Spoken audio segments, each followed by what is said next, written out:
Bonjour à toutes et à tous, ici SmashFan83 sur la chaîne de SmashCoon. J'espère que vous allez bien.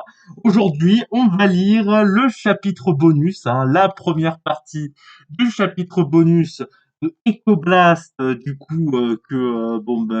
fait il a fait 9 chapitres pour l'instant. Voilà. Et sur ce, si vous en rappelez, ouais, excusez-moi, je parle un peu de manière bizarre. Je suis un peu crevé. On va pas se mentir que Voyage en Italie m'a un petit peu épuisé, mais sinon, en vrai, ça va. Spirits Conquest, il y a 25 chapitres, dont 2 bonus, et l'extrait pour l'arc 2, si ça vous intéresse. Voilà. Mais bon, ce qui nous intéresse, c'est pas ça aujourd'hui, c'est Dragon Force. Voilà, donc la dernière fois, on avait lu le 9e chapitre qui durait 1 heure et demie. Donc Serra et ses amis avaient retrouvé leur père du dragon, tout ça. Ensuite, il y a Hardcore qui, tout le monde croyait qu'il allait mourir, mais au final, par miracle, il est revenu à la vie. Enfin, non, il est pas revenu à la vie, mais voilà, il a réussi à se réveiller, mais bon, allez, c'est quelque chose qui commence bien, donc du coup, nous allons lire le chapitre bonus, la fracture partie 1. C'est parti. Alors, bonus, ça dure 17 minutes, c'est ridicule, mais là, ça va être ridicule, ça va finir en même pas une demi-heure, là, c'est la fracture partie 1. Donc là, ouais, qu'est-ce qu'on voit là? Ah ouais, Sarah, est-ce que je peux avoir une sucette, s'il vous plaît? Mélios, donne-moi. Et Mélios, non, c'est ma sucette, c'est ma sucette. Voilà. Alors bonus, la fracture, partie 1. Oui, car il va y avoir une partie 2, du coup, Ecoblast me l'a dit. La disparition de Mélios m'avait fait éprouver un étrange ressenti. Il était une tempête qui me maudissait depuis sa rencontre, et cette tempête s'était dissipée par magie du jour au lendemain. Cependant, il ne manquait pas au contraire le fait de ne plus le voir me procurer un sentiment positif. Je n'avais plus à supporter sa voix rauque, son agressivité constante, et donc toute cette brutalité qui me faisait subir jour après jour à ses murailles. En y repensant, plusieurs souvenirs qui m'étaient angoissants ressurgissent, comme ce moment dans lequel Mélios m'avait fait passer un tabac devant beaucoup de personnes sans que quelqu'un n'agisse pour l'arrêter, ou également l'humiliant instant où le Santic à la crête avait abaissé mon pantalon. Oh, c'est pas bien ça. Ouais, histoire qui s'était déroulée vers mes 15 ans. Ouais, voilà, c'était son pantalon. On espère que c'était juste le pantalon et pas le caleçon inclus, mais sinon là c'est encore plus gênant. Sans oublier tous ces moments dans lesquels il me tapait à l'arrière de mon crâne quand il passait derrière moi et ceux où il m'insultait de mille et une façons. Ah ouais, c'est Mélios, il est né harceleur quoi. C'est Bakugo quoi. C'est Katsuki Bakugo de My Hero Academia en fait, mais en Santic. Je suis sûr Bakugo, Katsuki Bakugo de MSH, c'est un dragon, mais là c'est Mélios Wyvern là.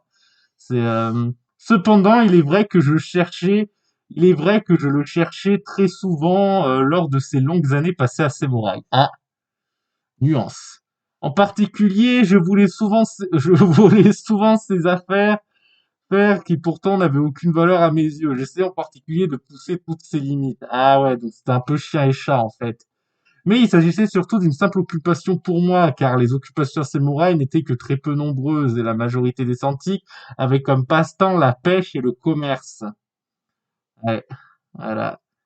Pas comme les villages du sud du Var à une époque, et tout le pourtour méditerranéen avant que ça devienne bourgeoisisé, mais ça c'est notre histoire.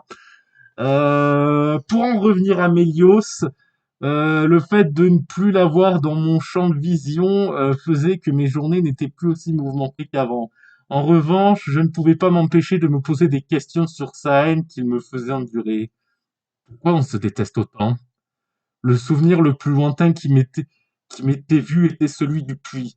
J'avais 6 ans et Mélios m'avait poussé dans ce dernier. Pourquoi Mélios m'avait poussé dans ce puits? Nous étions des amis à cette époque.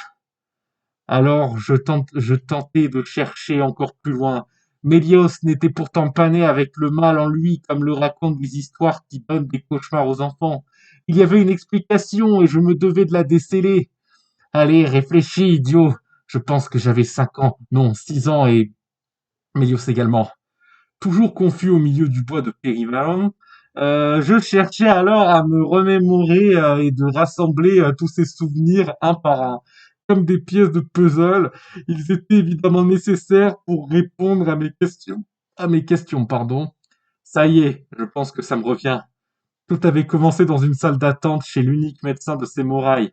J'étais assis sur une chaise en bois, ces derniers étant en grand nombre dans 2 côtés de la salle. Mon père était à mes côtés et je lui tenais la main, tentant de me sentir davantage en sécurité. Dans la salle, une dizaine de patients attendaient leur tour et leurs blessures étaient plus ou moins graves. Des Sémoralois atteints de simples rhumes en passant par des coupures profondes. Ah ouais, je suppose que ça devait être rustique, hein, leur truc de médecine, en espérant que ça soit correct aussi. Ouais, passant par des coupures profondes. Pour ce qui était dans mon cas, j'étais victime d'une légère fracture au tibia, car 1 heure auparavant, j'avais escaladé un grand arbre à la recherche d'un chat, trouvant celui-ci adorable. Hélas, c'était encore une fois une mauvaise idée de ma part, et je ne m'en étais rendu compte qu'au moment de ma chute qui était sur plusieurs mètres. Cette fracture n'était que très peu visible de l'extérieur, mais elle m'infligeait une douleur inimaginable et mon père, qui avait à cette période 26 ans, n'avait pas hésité à se rendre immédiatement chez le médecin qui était également le père de Mélios. Ah ouais, ah ouais, donc ça veut dire que le père de Mélios et de Valériane Wirven, enfin, je sais pas si c'est Wirven ou Weyerven, mais je crois que c'est Wirven ou je sais pas. Leur nom de famille là, c'est un médecin. Le docteur s'avérait être l'inverse de son fils. Si Mélios était désobéissant et cruel, son père était attentionné et ouvert d'esprit. Ah bah je pense que Mélios aurait dû être chirurgien en vrai s'il voulait vraiment s'intégrer. Moi je rigole hein, mais son père était attentionné et ouvert d'esprit, d'accord. Toujours dans ce lieu, quelques sémorailles me regardaient avec méfiance. Pour être plus exact, j'étais un intrus pour eux, moi qui n'avais pas d'aile de senti contrairement à eux. Heureusement, ce moment oppressant avait pris fin quand le médecin avait fait son retour dans la salle d'attente. Il tenait dans sa main droite une feuille de papier qui ayant une teinte brune, puis il jeta un regard sur le manuscrit. Enfin, il annonça «Suivant». Aussitôt, mon père se leva et, toujours en lui tenant la main, je suivais ses pas. Hélas, même si je chuchotais à cloche-pied afin d'éviter le mieux possible la douleur répétitive de ma fracture, une souffrance insupportable était toujours présente au niveau de mon tibia pour mon plus grand malheur. Mon père et moi suivâmes alors le médecin de Sémoraï. Son vrai nom était Louis, je crois. Louis, hein. Louis Wirven, hein.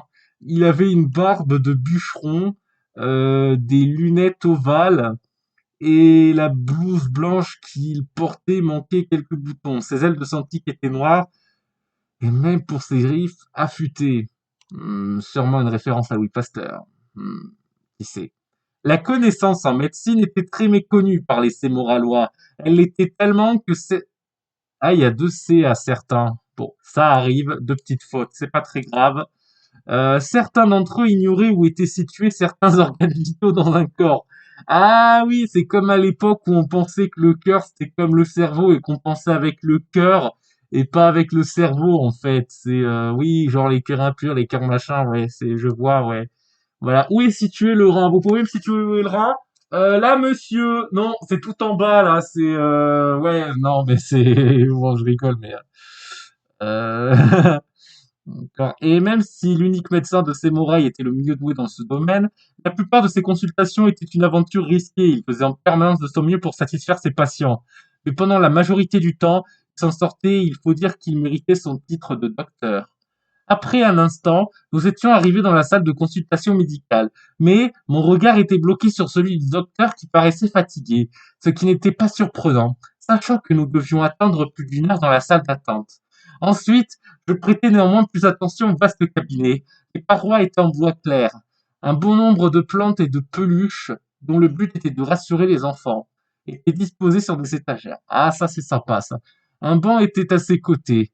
Contre un mur, il y avait un bureau avec déposé de nombreux manuscrits. Mais ce qui m'effrayait le plus s'avérait être des appareils médicaux. Ils semblaient tous tranchants, sans exception, et cela m'inquiétait profondément pour la suite. Également, cette salle avait deux sorties. La première amenait directement au village et l'autre à son somptueux jardin. La porte de ces derniers était entr'ouverte et elle attirait mon attention. Ensuite, les souvenirs qui suivaient étaient pour moi légèrement plus flous. Je savais que mon père s'était présenté à Louis et qu'il avait raconté en long et en large ce problème de fracture tout en me le reprochant. Cependant, pendant leur conclusion, mon père regardait le médecin fixement dans la panique. J'en profitais pour m'éclipser de cet endroit. Curieux de découvrir le jardin en avançant, je faisais attention à mes faits et gestes afin d'éviter les catastrophes à cloche-pied. Enfin arrivé devant la porte, je n'hésitais pas à regarder l'extérieur. Le jardin était une allée entourée d'arbres de toutes sortes de fruits. Un peu plus loin, une fontaine était présente et sur le bord de celle-ci, je voyais un petit garçon. C'était un scientifique de mon âge muni de griffes et d'ailes noires, des traits similaires à ceux du médecin de Sémoraï. En revanche, ce dernier avait des jambes de bête, des cornes grises et en pleine croissance, et ses cheveux rouges sombres étaient longs et mal coiffés. Pour en rajouter, ses vêtements étaient sombres. Flegmatique, il était en train de lécher une sucette qui avait toutes les couleurs de l'arc-en-ciel, et je pouvais découvrir qu'il possédait une langue fourchue de serpent. Je ne savais pas qui il était, et l'idée qu'il s'agissait potentiellement le fils. Ah, du fils plutôt que le fils. Je pense que du fils ce serait mieux que là, ça donne un mauvais sens. Alors, je ne savais pas je ne savais pas qui il était, et l'idée qu'il s'agissait potentiellement du fils du médecin ne m'avait pas traversé l'esprit. Et l'idée qu'il s'agissait potentiellement le fils du médecin, ou alors ou alors l'idée qu'il s'agissait potentiellement qu'il soit sûrement le fils, non, c'est du fils du médecin, je pense. Je pense que ce serait mieux que là, ça donne un mauvais sens en français, mais bon, c'est pas très grave en soi. N'étant pas le scientifique le plus, pas traversé l'esprit, n'étant pas le scientifique le plus malin du village. Pour autant, j'avais de la peine de le voir tout seul, sans amis, bien que j'étais pas très intelligent à cette époque de ma vie. J'avais un grand cœur, je tenais absolument à le voir. Serra, que fais-tu ici? Reviens voir ton papa. J'étais sur le point de rejoindre le garçonnet, né dans le but de faire connaissance, lui, mais mon père avait remarqué ma fuite. Étant un petit garçon sage, je le rejoignis, toujours en tenant ma jambe blessée au loin du sol. Ne t'inquiète pas, le médecin va bien s'occuper de toi. J'ignorais ce qui allait m'arriver et je m'attendais au pire. Naïf, je croyais simplement qu'il m'arriverait des malheurs et que l'homme emploierait la manière forte. Quelques minutes passèrent et le médecin réfléchissait désespérément à une solution tout en étant à la recherche de quelque chose dans une large boîte rouge qu'il avait sortie derrière le bureau. Ça y est, j'ai ce qu'il vous faut. Dans cette boîte, il sortit une attelette métallique, alors je commençais à être davantage rassuré. Puis je m'installai sur une chaise en bois. Dr. Werven commença tout d'abord par analyser ma blessure en tenant ma jambe tendrement. Cette attelle devrait faire l'affaire, hein. Après avoir inspecté ma blessure, le médecin avait ajusté soigneusement de nombreux bandages, puis l'attelle sur ma jambe. Elle me serrait un peu. Cependant, je me sentais plus à l'aise pour me déplacer. Une dizaine de minutes défila, mon père avait salué Dr. Weaven, puis nous en allions. Je pensais sans cesse à ce garçon dont mon regard ne pouvait pas se détacher. Je me disais qu'il avait besoin un ami comme moi. Alors je devais tenter ma chance pour une fois, car je n'avais jamais vécu une histoire d'amitié. Tous les Sémoralois cherchaient à m'éviter dès que j'entrais dans un quartier où je ne pouvais rien faire contre ça. Pour être plus clair, mon père et le docteur Werven étaient les seuls à m'accepter pour ce que je suis. L'après-midi même, je m'étais fixé un objectif, celui de retrouver ce jeune scientifique malgré que je ne le connaissais pas. Ma première intuition était en toute évidence le cabinet du médecin. 1 heure plus tard, mon père et moi étions en train de nous promener autour du lac Lismos, celui dans lequel j'avais failli perdre l'habit. 10 ans plus tard, ah, ça y est, 10 ans plus tard maintenant, ouais, donc ça y est, donc ils ont plus 6 ans, ils ont 16 ans, je crois, 16 ou 17 ans. 1 heure plus tard, mon père et moi étions en train de nous promener autour du lac Lismos, celui dans lequel j'ai failli perdre la vie. 10 ans plus tard, mon paternel me tenait encore une fois par la main, m'aidant à marcher avec cette nouvelle a-t-elle acheté à ma vie pour une période. Papa, oui, c'est rare. Même avec mon père, j'étais un enfant très timide, alors il m'arrivait de bégayer. Je peux retourner, c'est le docteur Werven aujourd'hui, le médecin. Mais pourquoi ça, fiston? Il doit être très occupé en ce moment. Attends, le médecin, mais pourquoi fiston? Il doit être très occupé en ce moment. Rien. Enfin, si j'ai vu un centik, rien. Enfin, si j'ai vu un centik de mon âge. Ah non, c'est rien, 5e qui sonne. Bref, j'ai vu un scientifique de mon âge dans un jardin qui était tout seul. Ah bon? À quoi il ressemblait ce garçon? Je crois qu'il a des cornes, des ailes noires et des cheveux tout rouges. Mais au fond de lui, je suis sûr qu'il a besoin de copain. C'est vrai, c'est rare, c'est une superbe nouvelle. Je suis certain qu'il sera ravi de faire ta connaissance avec toi. Je le regardais, il me lança un sourire confiant. Si tu veux, je pourrais t'accompagner cet après-midi chez le docteur afin que tu puisses le rencontrer. Oh, merci papa, tu es le meilleur. Enfin, je lui souriais et en retour, alors, enfin, je lui souriais en retour et nous semblions apprécier ce moment entre père et fils. Il m'adressa dernièrement, je serai toujours là pour toi, mon fils. Je te le répète souvent, mais n'oublie jamais ça. Ensuite, nous continuâmes de marcher pendant quelques minutes jusqu'à ce qu'une légère douleur à ma jambe ressurgisse malgré mon attelle. Cette douleur était moins importante qu'avant, mais je ne pouvais pas la supporter plus d'1 minute de plus. Alors je demandai secours à mon paternel, puis il resta compréhensif. Ta jambe te fait encore mal? J'ai une idée. Si tu restais sur mes épaules pour le reste de notre sortie. Suite à sa proposition, je hochai la tête, mais sans que je me, sans que je ne m'y attendais, il commença par me porter, me prenant par les côtes. Heureusement, c'était un homme costaud et soigneux. Puis je passai au-dessus de sa tête, il me posa sur ses épaules. Maintenant en hauteur, j'étais au niveau des feuillages des arbres. Je me sentais invincible et protégé par un être cher, mon père. Ouais, ah si, c'est rare. Ouais, c'est vrai que là, c'est bon, les épaules d'enfant, c'est parfait, là. C'est correct, ouais, c'est... Ouais. Ouais, ça reste mignon, ouais, on voit bien que Serra est jeune, là. Ouais.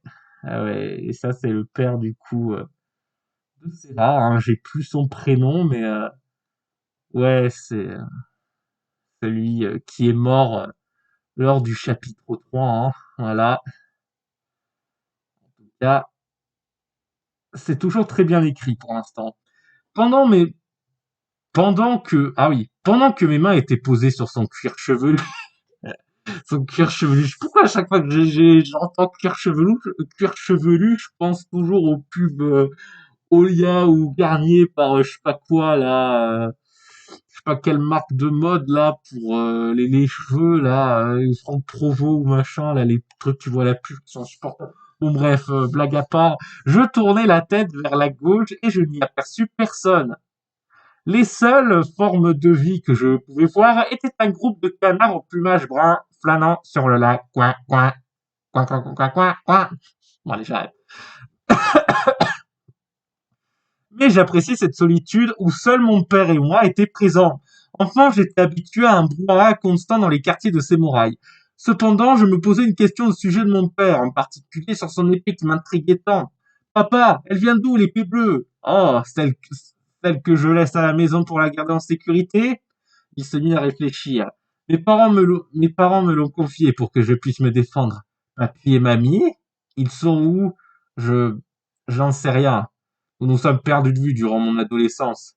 Je les ai cherchés pendant des années jusqu'à ce que... Il se stoppa net d'un air inquiet. Jusqu'à ce que quoi? Demandai-je innocemment. Changeons de sujet, Sarah. Il semblait de plus en plus mal à l'aise, comme s'il me cachait quelque chose de sombre.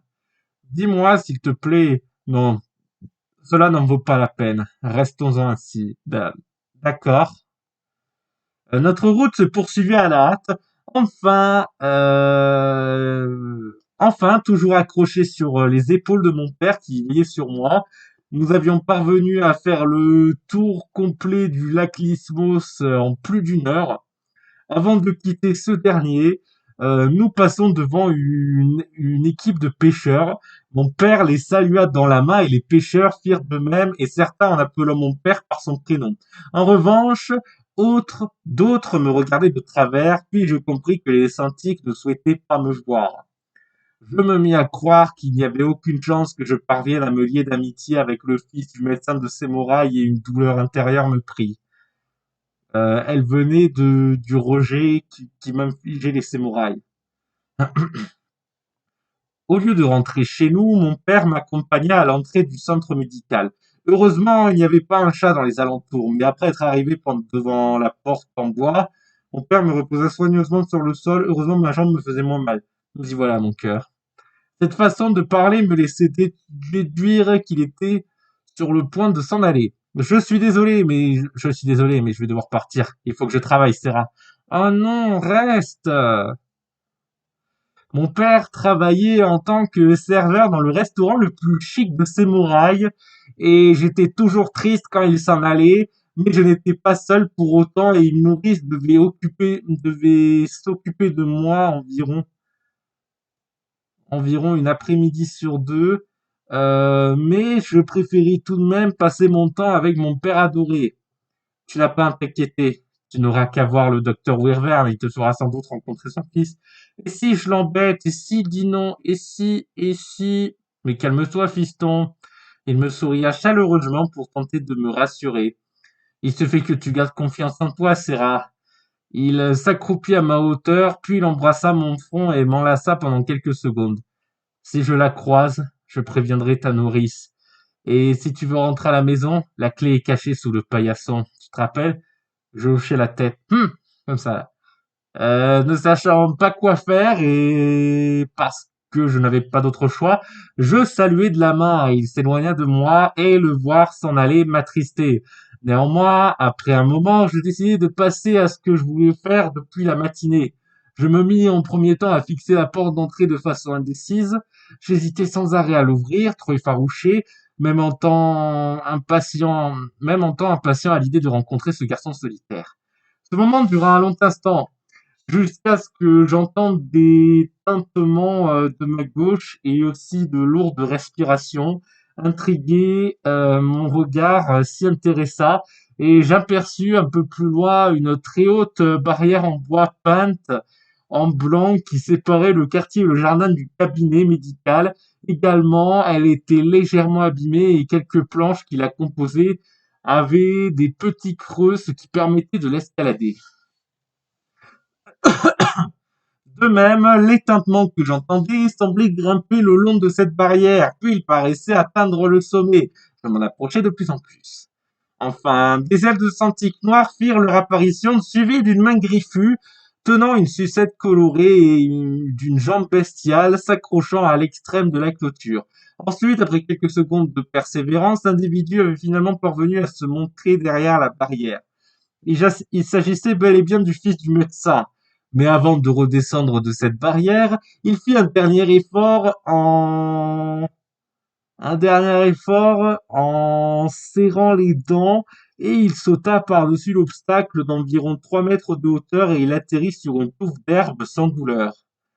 Mais je me sentis légèrement jaloux de le voir avec aucune égratignure. J'avais pourtant fait une chute similaire, mais j'étais obligé de porter une attelle. Quand le jeune sentit que s'était remis sur pied, il me remarqua enfin et parut confus. Bien que nous avions le même âge, il paraissait en taille gigantesque comparé à moi. Est-ce que c'est moi qui suis petit ou c'est lui qui est trop grand? Qui t'es, toi? Me demanda avant de se remettre à lécher sa sucette. Euh, je, je m'appelle Sarah. Sans raison particulière, j'étais assez intimidé, ce qui rendait ma voix encore plus aiguë. Mais mon interlocuteur paraissait ennuyé par ma présence et ne dégageait aucun signe de bonheur. Bah, moi, c'est Mélios, qu'est-ce que tu veux? On peut devenir amis. Suite à cette question, il écarquilla des yeux, mais il enchaîna avec ami, à quoi ça sert? Et puis je crois qu'on ne s'est jamais croisés. Au moins, on peut faire connaissance. C'est quoi ta couleur préférée? Une minute. Je veux pas être ton ami, moi. C'est quoi ton problème? Pourquoi tu es pas gentil? Je voulais te faire plaisir, tu avais l'air tout seul. J'étais sur le point de chagriner devant lui. J'étais sur le point de chagriner devant lui, mais il paraissait de plus en plus lassé. Chiale pas, tu sais quoi? J'accepte qu'on devienne amis, mais t'as pas intérêt à m'énerver. Entre ces phrases, le jeune Milios continuait à déguster sa confiserie, mais j'étais fou de joie. Ah, mais merci Mélios. De rien. Qu'est-ce que tu faisais tout seul dehors? J'ai pas le choix de rester dans le jardin car mes parents travaillent et personne ne peut s'occuper de moi. Y a rien à faire dans ce jardin, donc j'ai décidé de m'enfuir. Mais si tu racontes tout ça à mon papa ou à ma maman, je te tue. D'accord. Je promets de ne rien dire.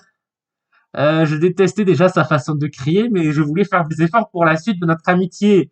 Alors, je projetais mon bras vers lui, car je cherchais à lui serrer la main.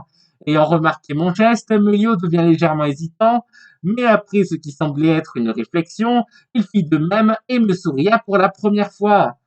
Après s'être serré la main, je le pris dans mes bras, mais il s'avérait être beaucoup moins tactile que je ne l'étais. Il me repoussa sans hésitation. Alors je tentais de garder ce trait de personnalité en tête. Maintenant qu'on est amis, on fait quoi? Demanda Mélios. Je sais, je devrais t'inviter chez moi. J'ai tout plein de peluches et de jouets dans ma chambre. Oh, génial, je suis partant. Mais qu'est-ce qui est arrivé à ta jambe, Sarah? Oh, ça, je te le raconterai sur le chemin. Enfin, nous commençons à partir en direction du domicile où j'habitais. Moi et mon père, malgré son caractère difficile, Mélios était heureux d'être ami avec moi. De retour dans le présent, j'avais maintenant toutes les informations par rapport à notre rencontre. Donc, d'après mes souvenirs, j'étais devenu son ami grâce à une fracture.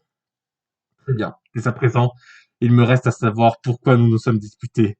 Comment notre amitié a-t-elle pu ainsi mal se terminer? Alors, ça mérite un vote. Voilà, c'est voté. Voilà. Il y a une série qui s'appelle YOLO, mais je ne vais pas la lire parce que ce n'est pas mon genre. Mais sinon, voilà, on a terminé ce chapitre bonus. Voilà, c'était Smash Fan 83 sur la chaîne de Smashcoon. Voilà, on a mis un petit peu moins de 30 minutes. Sur ce, je vous dis à la prochaine pour un nouveau chapitre. C'était Smash Fan 83 sur la chaîne de Smashcoon. Et à la prochaine pour une nouvelle vidéo. À plus! Arrivederci!